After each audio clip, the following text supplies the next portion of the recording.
नमस्कार दोस्तों, हमारे यूट्यूब चैनल पर एक बार फिर आपका स्वागत है। मध्य प्रदेश अति शिक्षक भर्ती को लेकर एक और बड़ी अपडेट निकलकर सामने आ रही है। जैसा कि आप यहां पर देख रहे हैं, अति शिक्षक थर्ड काउंसलिंग प्रक्रिया तो गेस्ट टीचर की तीसरी काउंसलिंग प्रक्रिया आपकी स्टार्ट की जा रही है।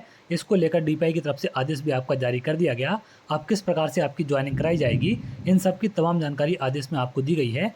अगर आप यहाँ देखें, लोक शिक्षण संचालनालय मध्य प्रदेश की तरफ से 3/9/2025 को आदेश आपका जारी किया गया। इसका विषय है शैक्षणिक सत्र 2025-26 में शासकीय विद्यालयों में रिक्त पदों के विरुद्ध अति शिक्षकों की व्यवस्था के संबंध में। तो जो भी गेस्ट टीचरों के खाली पद बचे हैं उन पर भर्ती को लेकर आदेश जारी किया गया है। अब किस प्रकार से आपकी भर्ती की जाएगी, यहाँ पर चॉइस फिलिंग आपकी नहीं कराई जानी है।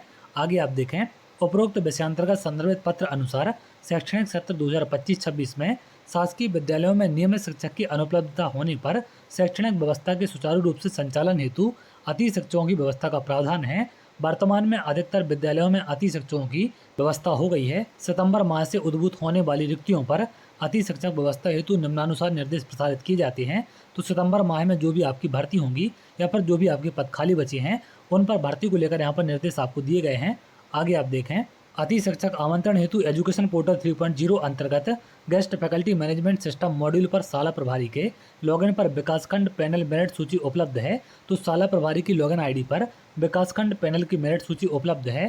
शाला प्रभारी विद्यालय में रिक्त पद के विरुद्ध अति शिक्षक की आवश्यकता होने पर निम्नानुसार कार्रवाई कर सकेंगे। अब यहाँ पर शाला प्रभारियों के द्वारा विकासखंड पैनल सूची से आपकी ज्वाइनिंग कराई जानी है। अब किस प्रकार से आपकी ज्वाइनिंग होगी, विद्यालय में किसी आवेदक के द्वारा यदि विगत सत्र में रिक्त पद के विरुद्ध अति शिक्षक के रूप में कार्य किया गया है तथा आवेदक का नाम विकासखंड की पैनल सूची में है तथा उस विषय का पद रिक्त है, तो उस आवेदक को प्राथमिकता के आधार पर उसी विद्यालय में आमंत्रित किया जा सकेगा। तो शाला प्रभारी जो पहले से गेस्ट टीचर काम कर रहे थे उनको आमंत्रित कर सकते हैं अगर उनका नाम विकासखंड पैनल सूची में है। अति शिक्षक आमंत्रण नवीन जीएफएमएस पोर्टल 3.0 पर प्रदर्शित रिक्तियों के विरुद्ध ही शाला प्रभारी कर सकेंगे।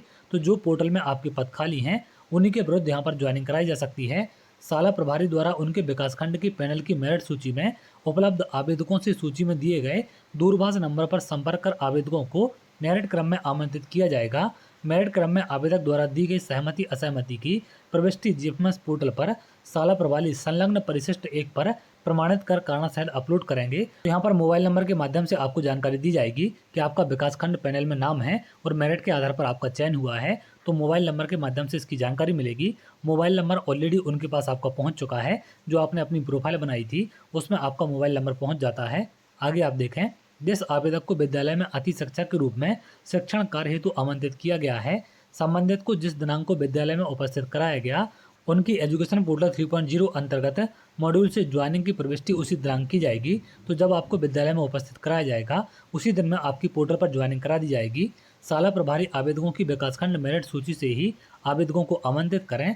अति शिक्षक आमंत्रण में किसी भी प्रकार की अनियमितता शिकायत पाए जाने पर संबंधित शाला प्रभारी के विरुद्ध कड़ी कार्रवाई की जाएगी।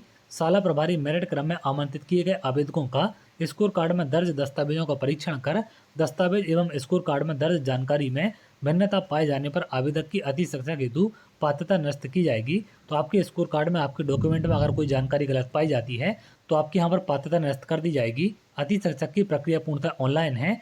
ऑफलाइन आमंत्रण किसी भी स्थिति में नहीं किया जाएगा, तो ऑफलाइन आवेदन यहाँ पर नहीं होंगे। ऑनलाइन माध्यम से ही आपकी ज्वाइनिंग कराई जाएगी। समस्त अति शिक्षकों को ऑनलाइन ई अटेंडेंस हमारे शिक्षक पोर्टल के माध्यम से प्रतिदिन दर्ज करनी होगी।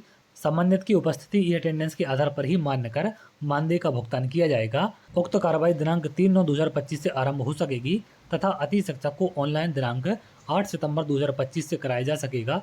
कार्रवाई आपकी 3 तारीख से ही स्टार्ट की जा रही है। इसको लेकर आदेश यहाँ पर डीपीआई की तरफ से जारी कर दिया गया। तो चलिए आगे अगर आप ऐसी जानकारी चाहते हैं तो हमारे चैनल के साथ जुड़ सकते हैं, जिससे और भी इंपॉर्टेंट अपडेट आपको मिल सके।